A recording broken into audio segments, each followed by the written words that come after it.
네, 신명기 25장 11절부터 19절까지 말씀입니다. 자, 제목 읽어봅니다. 자, 시작. 정결한 공동체 12번째 수단과 방법을 가리는 공동체입니다. 네, 계속해서 반복해서 듣고 있고요. 율법 강의 일단 26장까지인데 25장까지 일단 본격적으로 그런 율법적인 내용을 이제 정리를 하는 내용인데 오늘 그 정리가 다 된다고 볼 수 있습니다. 하나님의 정결한 신부된 공동체로서 살아가야 될 모습은 하나님의 의를 드러내고 순종하면서 하나님의 그런 가치를 이 땅에 실현시키는 삶을 산다는 것이죠.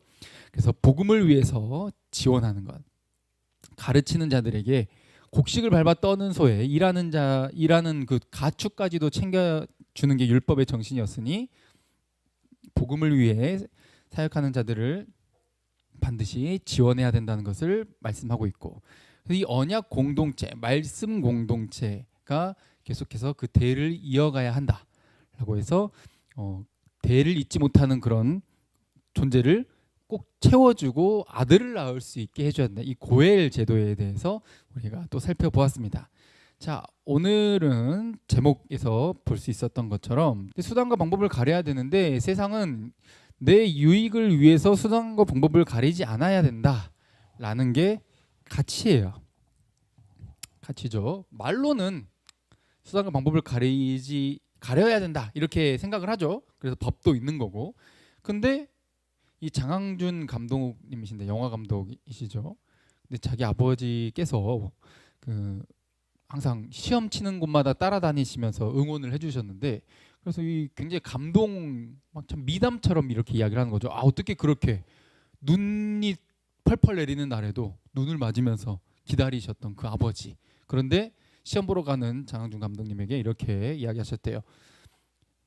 시험을 잘 보기 위해 수단과 방법을 가리지 마라. 컨닝할 수 있으면 해라. 이런 식으로 가르쳤다는 거. 소리를 쳐가지고 굉장히 굉장히 부끄럽고 멘탈이 바사삭 이렇게 돼가지고 1, 2교시를 망쳤었던 그런 썰을 이야기하면서 굉장히 이렇게 아름답게 풀어내더라고요. 이게 부모님의 사랑이 아닌가. 무슨 부모님의 사랑이 그래. 그렇죠? 성경적 가치는 이것과 전혀 다른 거예요. 저건 사랑이 아니죠. 저렇게 가르치는 것은 자식을 망치는 것이지 절대 사랑이 아니에요. 여러분 또 예시를 들었었던 것 같은데 저도 어릴 적, 그렇죠? 태어나서 처음 봤던 그 받아쓰기 시험, 유치원에 처음 입학해서 받아쓰기, 한글을 배운 지 얼마 안 됐는데 무슨 받아쓰기를 하겠어요, 그렇죠? 받아쓰기를 틀릴 수밖에 없는 상황이었고, 그래서 저는 첫 시험에서 굉장한 점수를 받았죠. 다 알아야만 받을 수 있는 점수, 빵점을 받은 거예요. 그렇죠? 그 점수를 받아들고, 그래도 그 전까지 이제 그래도 배움이라고 하는 것은 교회 학교가 전부였어요, 저는. 그래서 항상 솔직해야 된다, 정직해야 된다, 이것을 이제 교회에서 배워왔잖아요. 그래서 당당하게 이제 집에 가서 빵점을 받아서 저도 부끄러운지 알았어요. 그 나이지만 부끄러운 걸 알았다고. 그래서 어머니께 보여드리면서 그래도 너가 정직하게 이렇게 들고 왔구나, 이걸 칭찬 들을 걸 기대하면서 빵점의 점수를 보여줬죠. 그랬더니 들어온 말은 내 아들이 이럴 리가 없다. 내 아들이 아니다. 이런 이제 반응을 받아들었죠. 그 다음에 놀랍게도 저는 100점을 받아 들어갔습니다. 효과가 굉장히 있었죠, 그렇죠? 그래서 이렇게 굉장한 그 절치부심하여 작심하고 공부를 열심히 해서 받아쓰기를 100점을 받아간 게 아니라 옆에 친구가 잘하는 애였어요. 걔는 항상 100점을 받았죠. 걔는 동갑인데 왜 그렇게 천재였나? 그래서 걔한테 자, 이리 내놔라, 보여달라 해서 그걸 컨닝해서 100점을 받았었죠. 그랬더니 그러면은 의심할 법한데 너 어떻게 빵점에서 바로 100점을 받아올 수 있느냐, 이렇게 할 법한데 칭찬을 들었어요. 역시 내 아들이다. 그 다음부터 정직보다는 뭐다? 수단과 방법을 가리지 말아야 된다. 결과를 얻어내기 위해서. 그러니까 이런 것이 이제 어떻게 보면 웃으려고 했던 것이고 잠깐의 그런 에피소드고, 그 이후에 저희 부모님은 그래도 저에게 정직이라는 그런 가치를 잘 가르쳐 주셨습니다.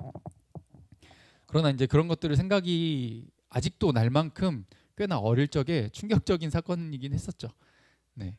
이게 이 사회의 문화인 것 같아요. 내가 좋은 대학에 좋은 직장에 돈을 또 많이 벌기 위해서 수단과 방법을 가리지 않고 일단 성공해야 된다라는 게 이 땅의 그런 모습인 거죠. 실제로 오늘 뉴스를 봤는데 이제 제가 또 이 PPT를 만들 때는 실치를 못했어요. 요즘 마약이 많이 유행을 하고 있는데 그래서 정신 또 그런 상담을 하시는 마약에서 이제 마약을 끊어내고 정상으로 돌아와야 되잖아요. 지금 초등학교 6학년 여자 학생부터 20살까지 그래서 처음 마약을 접했던 시기는 중학생 이렇게 지금 굉장한 그리고 실제 통계를 보면은 지금까지 나온 통계에서 언제나 마약 사건들은 우리가 드러난 것의 30배 이상이다라는 것이 여기까지의 통계의 결과이죠. 세계적으로. 지금 우리나라가 이 10대 때부터 마약이 굉장히 심각한 그리고 손쉽게 마약을 얻을 수 있는 그런 배경이 되어버린 것이죠. 그래서 그 마약을 하는 친구에게 상담을 하면서 너는 꿈이 뭐니? 이렇게 물어봤대요. 그 의사 선생님이. 그랬더니 그 의사 선생님이 물어본 질문에 학생은 이렇게 대답합니다. 저는 정직하고 깨끗한 그런 좋은 양질의 마약을 제공하는 마약 딜러가 되고 싶어요. 이렇게 대답을 했다는 거예요. 굉장히 충격적이죠. 그러면 마약을 유통하면 왜? 돈을 많이 버니까. 이 세상에서의 성공은 돈, 명예, 그리고 어떤 위치, 남이 누리지 못하는 걸 내가 더 누리는 것, 경쟁의 우위에 서는 것이 목적이 되기 때문에 수단과 방법은 중요하지 않아요. 일단 내가 떵떵거리고 부자가 되어 살 수 있다면 이런 세상이 되어가고 있고 그게 저건 잘못됐다라고 말하지만 사회의 분위기와 지금 체제가 그걸 가르치고 있다고요. 그래서 그런 분위기를 바꿔야 되는 게 하나님 나라의 가치라고 하는 것이죠. 그래서 겉모술수라는 말이 있죠. 목적 달성을 위하여 수단과 방법을 가리지 아니하는 온갖 모략이나 술책 이게 똑똑한 거고 지혜로운 거 전략적인 것이다. 이렇게 말하는 게 세상의 가치인 것이죠. 그러나 성경은 절대 그렇게 말하잖아요. 수단과 방법에 제한을 거는 겁니다. 자, 오늘 본문 25장 11절부터 읽어볼까요? 자, 시작. 두 사람이 서로 싸울 때 한 사람의 아내가 그 치는 자의 손에서 그의 남편을 구하려 하여 가까이 가서 손을 벌려 그 사람의 음낭을 잡거든 너는 그 여인의 손을 찍어버릴 것이고 네 눈이 그를 불쌍히 여기지 말지니라. 아멘. 자, 굉장한 내용이죠. 두 사람이 싸워요. 근데 한 사람이 얻어맞아요. 얻어맞는데 이 얻어맞는 사람의 아내가 자기 남편을 구하기 위해서 뭐예요? 자기 남편을 때리는 공격하는 남자의 생식기를 박살을 내버리는 거예요. 그렇죠? 그러면 어떻게 하라? 그 여자의 손을 찍어버리라. 그렇죠? 이걸 가지고 봐라. 이거 성경 완전 뭐 비인간적이고 막 이런 거다라고 이제 세상이 하나님을 거부하려고 하는 자들이 공격하려고 하는 자들이 이제 또 근거로 드는 구절인데 이 정신을 잘 알아야 돼요. 당시 문화도 알아야 되고요. 이것은 이제 이 땅에서는 당시에도 마찬가지고요. 그냥 이런 상황이 좀 그리고 이 처벌이 굉장히 극적이라서 극단적이라서 이렇게 생각을 할 수 있지만 누군가 내 가족을 내 자녀를 아니면 내 남편을 내 아내를 공격을 해 때려 그러면은 사람의 심리가 어때요? 더 갚아줬으면 갚아줬지 덜 갚아주고 싶지 않거든요. 그리고 그 자리에서 바로 보호를 해야 되니까 그리고 정당방위 아니냐라고 하지만 아니 그 보복의 방법을 제한하는 거예요. 너의 힘으로 보복을 하는 데 있어서 당시에 이 함무라비 법전에도 나와 있는 것처럼 성경에도 기본적으로 깔려 있는 거죠. 눈에는 눈, 이에는 이. 눈을 상하게 했어 그럼 너도 쟤도 눈을 뽑아버려. 이를 상하게 했어 그럼 너도 쟤 이를 뽑아. 근데 이게 항상 적용되는 게 아니라는 걸 여러분들 아셔야 돼요. 그게 오늘 본문에서 말하고 있는 거예요. 이걸 여러 가지를 찾다가 굉장히 우스운 그런 그걸 봤어요. 눈에는 눈, 이에는 이라고? 그러면 예를 들어서 바바리맨이 나타났어. 바바리맨이 나타나서 이 한 여자에게 남자가 자신의 그런 부위를 보여준 거예요. 더러워 변태 막 이렇게 하면서 이제 했는데 경찰이 붙잡아가지고 눈에는 눈, 이에는 이. 자, 너도 보여줘. 이건 말이 안 되잖아요. 항상 그런 법칙을 적용한다는 건 정말 무식한 법칙이거든요. 그래서 이 방법도 수단과 방법이 보복에 있어서 갚아주는 거에 있어서 벌을 주는 데 있어서도 제한이 있어야 하는데 그 제한을 뛰어넘은 그리고 우리가 전 시간에 살펴본 게 뭐였어요? 언약 공동체 대를 잇는 것 심지어 고엘 제도를 통해서 이 사람이 대를 잇게 하는 것이 언약 공동체에서 얼마나 중요한지를 살펴봤잖아. 근데 이 사람의 생식기를 박살내버린다고 하는 거는 이제 더 이상 대를 잇지 못하게 만드는 거고 하나님의 언약 공동체의 치명적인 공격을 가하는 거거든요. 그래서 이것은 철저하게 단호하게 죽이지는 않더라도 그 움켜진 손을 찍어버리는 것처럼 단호한 벌을 내리는 특히 신체 일부를 절단해라 라고 직접적으로 언급한 유일한 구절이에요. 유일한 구절. 그만큼 하나님 나라 공동체의 대를 잇는 것은 굉장히 중요한 요소예요.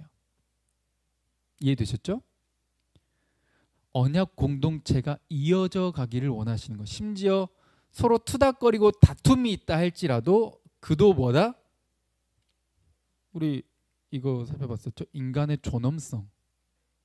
너를 공격하고 칠지라도 네 자식을 공격하고 너의 남편을 공격하고 네 아내를 공격할지라도 그는 너의 형제다. 이게 세상 가치랑 다른 거예요. 근데 이걸 넘어서 너의 형제의 대를 끊어버려 너가? 이건 정도와 선을 넘었기 때문에 너도 그 선에 넘는 눈에는 눈, 이에는 이에 그것을 뛰어넘은 보복을 했기 때문에 하나님도 너에게 그만큼의 보복을 가한다라는 내용인 것이죠.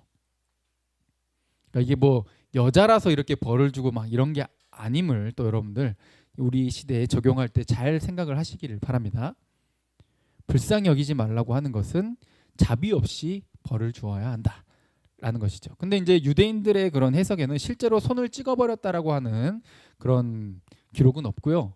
아마 그에 상응하는 이제 뭐죠? 좀 벌금을 부과를 한다든가 굉장한 벌금을 이런 식으로 이제 아마 벌을 준 것으로 생각을 하고 있습니다. 실제로 손을 찍어서 이렇게 신체를 절단냈다 이런 기록은 찾아볼 수 없는 것이죠. 그러니 이게 그런 어떤 정신과 가치에 관한 내용이시지 하나님은 여인의 손을 찍어버려라 그랬는데 안 찍어버리면 하나님 말씀을 어기게 되는 거잖아요. 근데 유대인들 공동체가 실제로 찍어버리진 않았다라고 하는 것은 그만큼 굉장히 단호하게 하나님의 대가 이어져야 되는 것 그리고 보복의 방법에도 수단과 방법을 가려야 한다라는 것을 강조했다는 것을 볼 수 있는 것이죠. 그래서 이 대를 잇는 것의 중요성 언약 공동체는 이어져야 한다. 그래서 하나님의 나라의 법칙과 사랑과 용서의 그 정신이 온 세상에 보여져야 될 본을 보여야 될 모델이 되어야 한다는 것이죠. 자, 13절부터 또 읽어볼까요? 시작.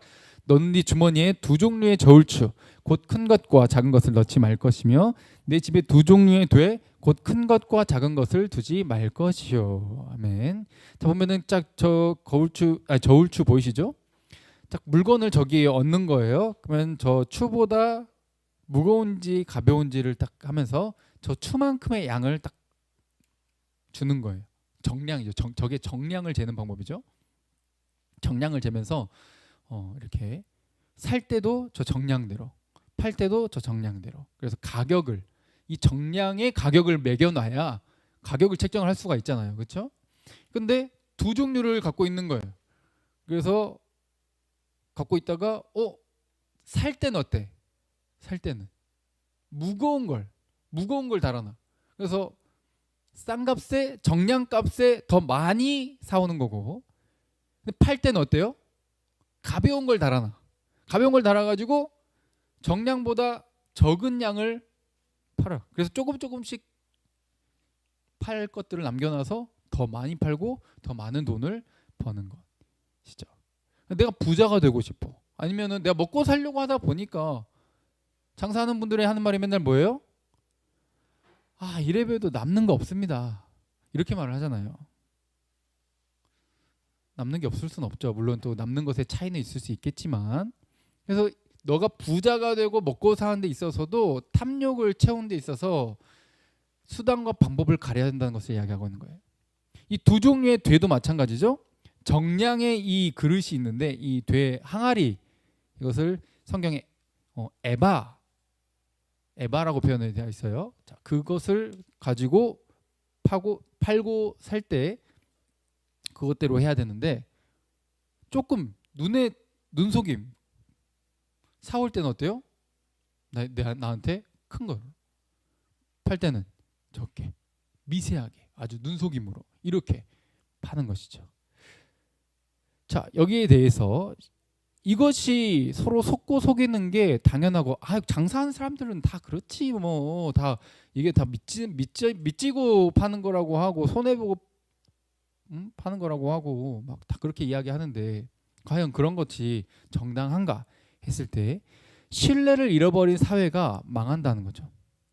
자, 저기 밑에 이제 그 기사의 일부를 발췌해 왔는데, 정치사회학자 프랜시스 후쿠야마 교수가 선진국과 후진국의 차이를 비교를 했는데, 그게 바로 신뢰도 돈이다, 신뢰도 자본이다, 가치다, 이렇게 이제 받고, 신뢰가 없는 데는 굉장히 그 수준이, 그 자본력이 더 많이 들어가요. 그 신뢰를 채우기 위해서 더 많은 비용이 들어가요. 근데 신뢰가 더 탄탄하게 쌓여 있는 데는 굳이 뭐 다른 비용이 필요 없는 거죠. 뭐 보험도 필요 없고, 그렇죠? 뭐 보증도 필요 없고, 그냥 서로 신뢰한다면. 근데 신뢰가 바탕이 안 돼 있기 때문에 그에 들어가는 다른 비용이 엄청 많이 드는 거예요. 무슨 말인지 되시죠? 운전자 보험도 마찬가지죠. 나는 교통법 잘 지켰어. 근데 안 지키는 사람이 있어가지고 날 쳐버릴 수 있기 때문에 불안해서 드는 거 아니에요? 그렇죠? 여러 가지 이 사회에 있어서 신뢰라고 하는 게, 한 국가가 번영하기 위해서, 잘 살기 위해서, 안전한 사회가 되기 위해서 신뢰가 굉장히 중요하다는 거죠. 신뢰 기반이 없는 나라는 결국 이 사회적인 비용이 증가하게 되고 선진국이 될 수가 없다는 거죠. 그러니까 줄줄 새는 돈이 엄청 많게 된다는 거예요. 나라의 발전이 그 사회가 고유하게 갖고 있는 신뢰 수준에 달려있다라는 겁니다. 그래서 신뢰가 안 되면은 정치적으로, 사회적으로 서로 막 고소하고 고발하고 공격하고 미워하고 갈등하고 갈라지고 막 이렇게 되는 사회가 되기 때문에, 아니 싸우지 않았다면 고소 비용도, 변호사 선임 비용도 뭣도 안 들었을 텐데, 서로 신뢰가 없고 서로 거짓말쟁이로 취급하고 이렇게 막 되면은, 안 그래도 나한테 들어온 돈은 한계가 있는데 새는 돈이 많게 되니까 서로 잘 사는 사회가 될 수가 없다는 것이죠. 그런 사회에서도 뭐가 제일 중요하다? 신뢰가 중요하다. 그래서 하나님께서 이 경제에 있어서 지표, 정량, 정당한 가격 책정, 그렇죠? 내가 내 욕심 채우려고 약점을 내 기회로 삼고 많은 가격을 막 붙여버리고 비싸게 팔아버리고 이렇게 하는 것, 그리고 남의 것은 어떻게든 싸게 가지고 와서 그 사람이 얼만큼 가난해지고 손해를 보는지 상관없어. 일단 그 사람 속이고 어떻게 해야 돼? 나는 넌 돈이 더 들어와야 돼. 이게 영화 올빼미에 보시면 이 그 배우 류준열 씨죠. 사람이 이제 그 낮에만 좀 잘 못 보는 그런 맹인의 역할로 나오는데, 그 동생이 있어요, 그렇죠? 동생이 있는데 동생 몸이 약해. 그 동생을 먹여 살리고 또 치료하기 위해서 열심히 일을 하는데, 열심히 그날 또 일을 해가지고 고깃집 가가지고 고기를 이렇게 사간다는 거죠. 사갈 때 그 고깃집 사장이 뭐라고 그래요? 주인이 많이 담았다. 근데 벌써 들어보고 눈이 안 보이니까 알아요, 몰라요? 알아요. 눈이 안 보여서 모를 거라 생각하고, 약자기 때문에 거기서 혹시라도 이거 정량이 아니지 않냐라고 말을 하면 그 다음 거래와, 그리고 지금 신체적으로 약자인 자신이 좋을 것이 없기 때문에 입을 닫고 마는 그런 장면이 나옵니다. 그러니까 착취하고 누군가가 가난해지는 그런 배경에 뭐가 있어요? 이런 탐욕을 채우는 것, 위조하고 거짓으로 서로를 속이고 결국 그것은 도적질하는 거죠. 남의 것을 결도하는. 바로 이런 사회를 그만 멈추고 하나님 나라 공동체는 어때요? 서로 신뢰할 수 있는 정량과 정당한 가격이 붙은, 서로가 서로 내가 막 과하게 욕심부려서 채우지 않고 저 사람도 함께 살 수 있게끔 하는, 내가 저 사람보다 더 많이 갖고 채우려고 욕심부리는 사회가 아니라 함께 살아갈 수 있는 사회, 그 정신과 가치가 착장되어 있는 그런 사회를 하나님께서는 만들고자 하신다는 거죠. 그래서 15절부터 16절 시작. 오직 온전하고 공정한 저울추를 두며 온전하고 공정한 궤를 둘 것이라. 그리하면 네 하나님 여호와께서 너에게 주시는 땅에서 네 날이 길리라. 아멘. 여기 보이시죠? 네 하나님 여호와께서 너에게 주신 땅에서 너의 날이 길리라는 말은 번영할 거라는 거죠. 방금 여기서 살펴봤던 것처럼 신뢰 사회가 되어야 번영하는 거예요. 지금에서도 사회학자들이 이렇게 조사를 해도 연구 결과에서 그렇게 볼 수 있는 것처럼 하나님께서는 굉장히 오래전의 법이지만 당시 고대 사회에서는 갖고 있지 않았던 그 정신과 가치를 법에 숨겨두시고 드러내시고 또 그것을 살아내게 보여주게 이렇게 하기를 원하셨다는 것이죠.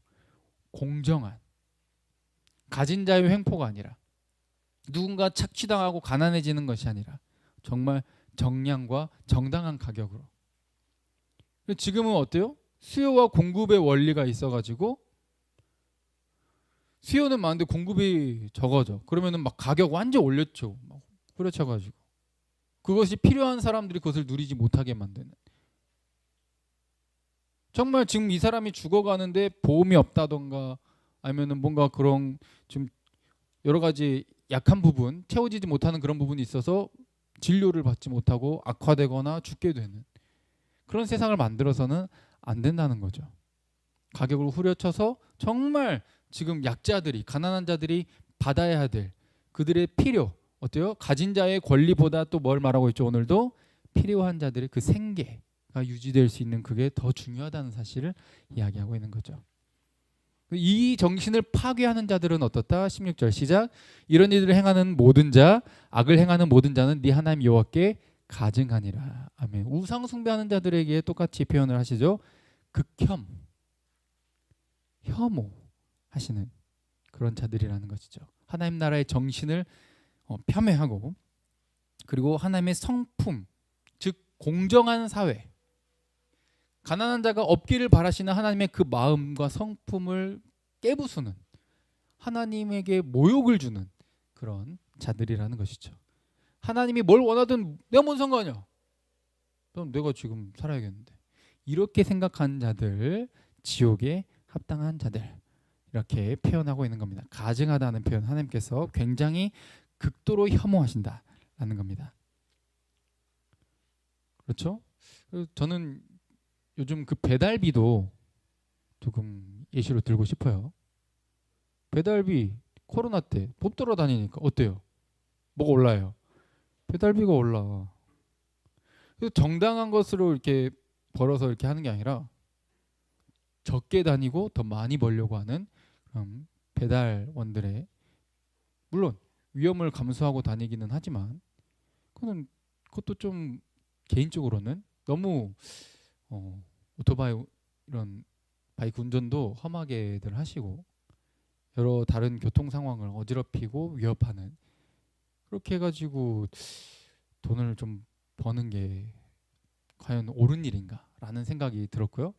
그리고 자영업자들도 배달비 때문에 남는 게 없게 되고 또 구매하는 사람들 입장에서도 배달비 때문에 이제 주춤하게 되고, 코로나 때는 어쩔 수 없이 많이들 그렇게 했다고 하지만 요즘은 또 거기에 따른 반감 때문에 배달비가 다시 내리고 있대요.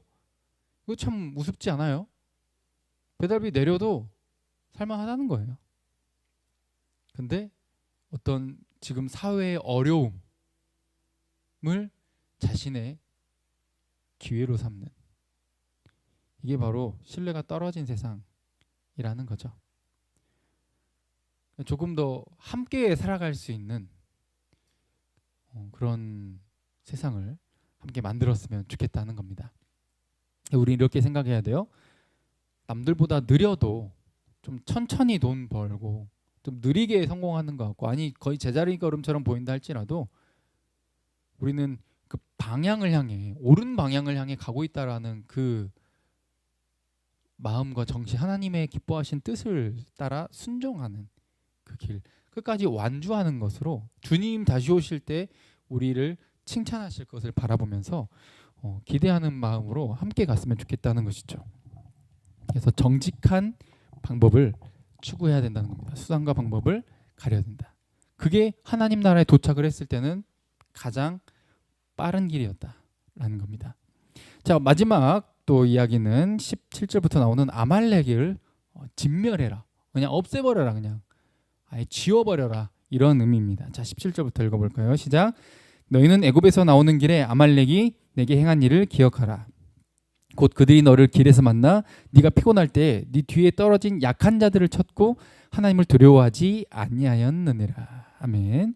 자, 애굽에서 나오는 길에 아말렉이 너에게 행한 일, 그게 뭐죠? 처음 만난 이제 이 적인데, 그들이 이스라엘 백성들을 공격할 때 굉장히 잔인하고 야비한 방법으로 공격을 합니다. 뭐요? 뒤에 이제 앞에 있는 자들이 아니라 아무래도 이 걸어가다 보니까 약한 사람들은 뒤처지게 돼 있잖아요. 좀 노인들, 임산부들, 어린이들, 장애인들, 아픈 병자들, 이런 사람들이 뒤처지게 되어 있는데 그게 곧 기회다 생각해가지고 어때요? 그들을 먼저 공격한 거예요. 그들을. 어때요, 세상은? 그래서 그들을 공격해서 딱 침착함을 유지하게 하는 게 아니라 멘탈을 공격하는 거죠. 멘탈 공격을 해가지고 막 흥분해가지고 자기들의 꾀에 넘어갈 수 있게끔 남의 약점을 물고 늘어지는 것. 이게 세상에서는 승리하는 그런 방법이지만 이 전쟁에 있어 하나님의 나라의 백성들을 상대로 약자들, 지금도 전쟁할 때는 민간인들을 공격하면 안 되는데 지금 우크라이나와 러시아의 전쟁에서도 굉장히 이게 질타받을 만한 내용이 많지 않았습니까? 그 병원을 공격하고 어린이집을 공격하는, 폭격하는 그런 행위들 하지 말아야 되는데 그런 것들을 했다는 것이죠. 이 고대 때는 그런 게 없는 그런 법칙이 어디 있어? 지금은 국제적으로 그런 조약이 되어 있지만, 법이 있지만 그때는 그런 법이 없어요. 저게 당연했고 이기기 위해 수단과 방법을 가리지 않는 것이었지만 아말렉이 한 그 행위를 하나님께서 뭐라고 해요? 굉장히 잘못된 행위였고, 그래서 하나님의 진노를 불러일으켰고, 그것은 하나님이 약자를 돌보시고 하나님이 그들을 지키고 보호하시기를 원하시는데 하나님이 어떤 마음을 갖고 있는지는 관심이 없어. 일단 내가 승리해야겠어. 그래서 내 승리를 위해서 하나님을 두려워하지 않아. 하나님이 뭘 원하시고 기뻐하시는지 관심 없고 내 승리가 더 앞서, 욕심이. 그러다 보니까 어때요? 하나님을 두려워하지 않기 때문에 약자부터 치는 겁니다. 약점을 붙잡고 늘어졌던 거예요. 그래서 그것을 기회로 삼은 것이죠. 지금도 사회적으로 약자들, 노인들, 저기 어린이들, 임산부들, 또 병자들, 이런 사람, 아픈 사람들 보호해줘야 되는데, 이게 지금에서야 성경을 기반으로 나타난 정신이지만 예전 고대 사회에서는 그게 약점이었고 그 사람들이, 다른 사람들이 잘 살게 되는 기회였고 밑에 깔아주는 그런 취급당했던 존재들이었다는 것이죠. 그런데 하나님께서는 그런 세상을 원하지 않았고 그들도 하나님의 형상이고 그들도 네 형제다라고 이야기하시는 것이죠. 그래서 하나님께서 그들을 심판하십니다. 자, 25장 19절부터 시작. 그러므로 네 하나님 여호와께서 내게 기업으로 주어 차지하게 하시는 땅에서 네 하나님 여호와께서 사방에 있는 모든 적군으로부터 내게 안식을 주실 때에 너는 천하에서 아말렉에 대한 기억을 지워버리라. 너는 잊지 말지니라. 아멘. 아예 기억도 안 날 만큼 그런 민족이 있었어? 할 만큼 아예 그냥 싹을 지워버리라는 거죠. 아예 그냥 싹도 그냥 뭐 뿌리부터 다 뽑아가지고 지워버리라는 거야. 그래가지고 또 이걸 가지고 교회 이 기독교를 성경을 공격한 사람들 어때? 봐라 이 하나님, 자기 편, 자기 백성만 편 들어가지고 이 자기 백성 공격했다고 저렇게 무자비하게 심판하는 그런 신 나는 믿을 수 없다. 이렇게 말한다는 거죠. 근데 우린 잘 알아야 돼요. 그 아말렉과 가나안이 이스라엘을 반대하고 공격했기 때문에 심판받는 게 아니에요. 그들의 죄 때문에 심판받는 거예요. 약자를 자신의 기회로 삼는 그런 무자비하고 아주 야비하고 잔인한 습성을 지닌 그것이 자기들 사회에서 항상 그렇게 살아가고 있기 때문에 하나님께서는 참다 이스라엘이라고 하는 애들을 통해서 그들을 심판하신 거예요. 한 예로 뭐예요? 이스라엘도 그 가나안 땅에서 정착해서 살는데 그런 삶은 똑같이 가나안 백성들처럼 사람 원주민들처럼 우상 숭배하고 약자들 괴롭히고 이렇게 하다 보니까 어때요? 하나님께서 경고하다가 참다가 어떻게 해요? 아수르를 통해서 쳐버리고 바벨론을 통해서 쳐버리잖아요. 똑같아요. 하나님 공평하십니다. 할렐루야. 이걸 이스라엘을 공격했기 때문에 저렇게 친다. 저 무슨 저런 신이 다 있냐. 이렇게 말하는 것은 세상이 얼마나 악하고 일단 하나님은 거부하고 반대하고 보고 싶고 싫어하는지 이게 사탄이 그 마음을 얼마나 이 세상을 휘어잡고 있는지를 알 수 있는 대목이에요. 자기 죄 때문에 망하는 것이지 우리 지지난 시간에 그랬죠? 자식도 부모의 죄 때문에 망하지 않고 부모도 자식의 죄 때문에 망하지 않는 자기 죄로 멸망당하는 결국 죄의 본성이 있기 때문에 그 죄의 본성의 뿌리를 뽑아내야 되는 것이죠. 이 아말렉을 지워버리라 했을 때 저 사울왕 보시죠. 사무엘상 15절에 보시면 사울왕이 그 아말렉과 전투하는 장면이 나와요. 하나님께서 명령하시죠. 진멸해라. 남겨두지 말고 싹 쳐버려라. 그런데 사울왕이 어때요? 불순종합니다. 아말렉과 전투를 하고 나서 왜냐면 지금 신명기에도 출애굽기에도 아말렉을 없애버려라. 하나님이 이제 가증 여기시고 저 약자를 먼저 치는 저들 그냥 지워버리겠다 하신 것을 순종해서 사울왕이 진멸을 했어야 되는데 보기에 좋은 것들은 남겨가지고 갖고 갔다는 거예요. 그래놓고 뭐라 그래요? 하나님께 예배하려고 그랬대. 그때 유명한 말이 나오죠. 하나님께서 기뻐하시는 뭐다? 제사보다 순종이다. 불순종했기 때문에 사울 왕도 어때요? 왕직을 박탈당하고 쫓겨나게 되는 것이죠. 다윗 왕에게로 왕권이 넘어가게 돼요. 그리고 또 에스더서에서도 살펴볼 수 있는 것처럼 이 하만과 모르드게가 나오는데 모르드게는 이제 유다 민족이고 페르시아로 끌려간 배경입니다. 나라가 망했어. 이스라엘이. 유다가 망했어. 바벨론을 포로로 끌려갔는데 바벨론이 이제 페르시아한테 멸망을 당해서 페르시아 제국이 세계를 지배하고 있는 때입니다. 그때 하만이라고 하는 자가 이 아말렉의 후손이에요. 근데 다 이 하만이라는 사람이 나라에서 굉장히 고위직이고 왕의 신뢰를 받고 있는 사람이어서 본인이 갈 때마다 사람들이 막 이제 잘 보이려고 엎드려 막 절하고 하는데 유다 민족 이 모르드게는 절을 하지 않는 거예요. 그래서 앙심을 품고 어떻게 해요? 계획을 짜는데 페르시아 전 지역에 있는 미국도 지금 50개 주가 넘죠. 몇 개 주죠? 51개 주인가요? 52개 주인가요? 네. 그 주가 있는 것처럼 이 페르시아는 엄청 100개가 넘는 주가 있는데 그 주 전체에 살고 있는 유다 민족을 한날 한시에 싹 쳐서 죽여버리는 조서의 왕이 도장 찍게 만들고 그렇게 조서가 공표된 게 된 거죠. 근데 다 죽게 생겼어. 모르드게만 죽이는 게 아니라 모든 유다 민족이 한 번에 죽게 생겼으니 이곳에서 벗어나야 되는데 그때 어때요? 그 왕으로 들어간 에스더가 죽으면 죽으리라 그러면서 이제 하나님께 기도하고 금식을 선포하고 금식한 후에 왕에게 가서 이 내용을 아뢰고 결국 아말렉 족속인 하만이 죽고 멸망당하고 모르드게는 왕을 살렸던 그런 이력이 발견되면서 오히려 높아지고 칭찬받는 이런 결과가 나오는 게 에스더서의 내용이죠. 그로 인해서 뭐예요? 그 한날 한시가 죽는 날이었는데 죽는 날이 아니라 어떤 날이 돼버렸어? 구원받은 날이 돼버렸어. 같은 날인데 죽는 날이 아니라 어떤 날? 구원받는 날, 불임절이라고 하는 그 날이 되었다는 것이죠.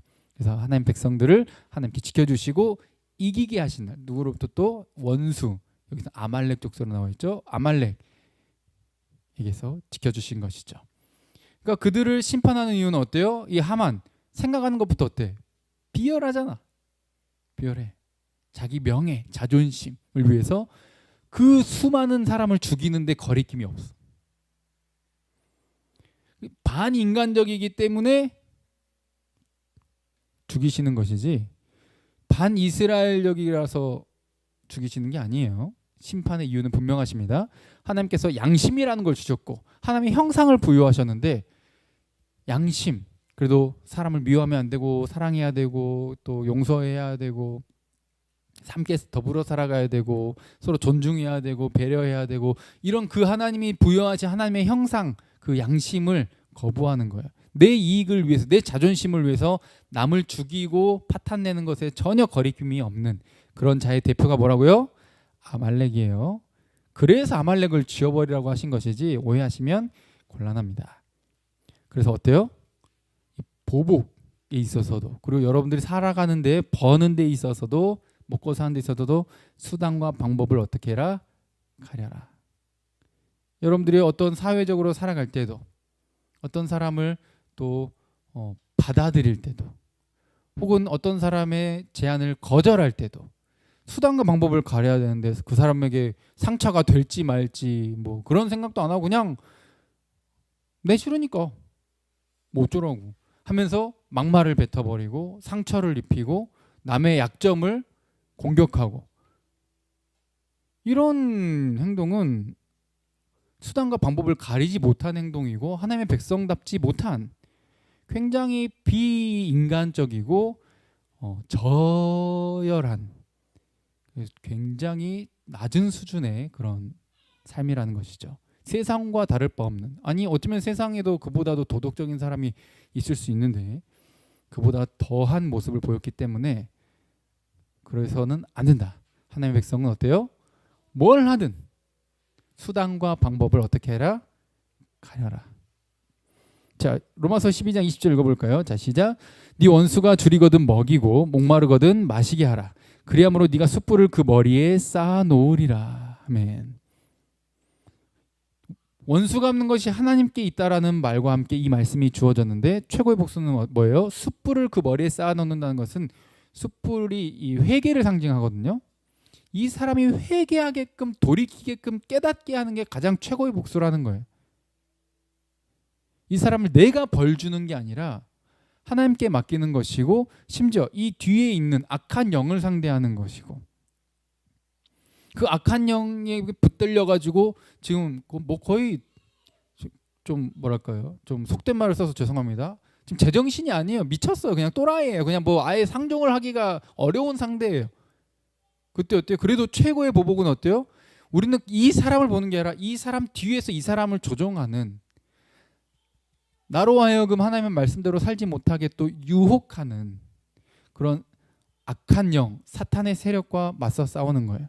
그러니 기도해야 되는 것이고 그 사람을 끝까지 축복해야 되는 것이고 용서해야 되는 것이죠. 근데 여기서 여러분들 기억해야 됩니다. 무조건 봐주라는 게 아니에요. 무조건 봐주는 거 아닙니다. 이 사람이 깨닫게 하게끔 지혜로운 방법을 써야 돼요.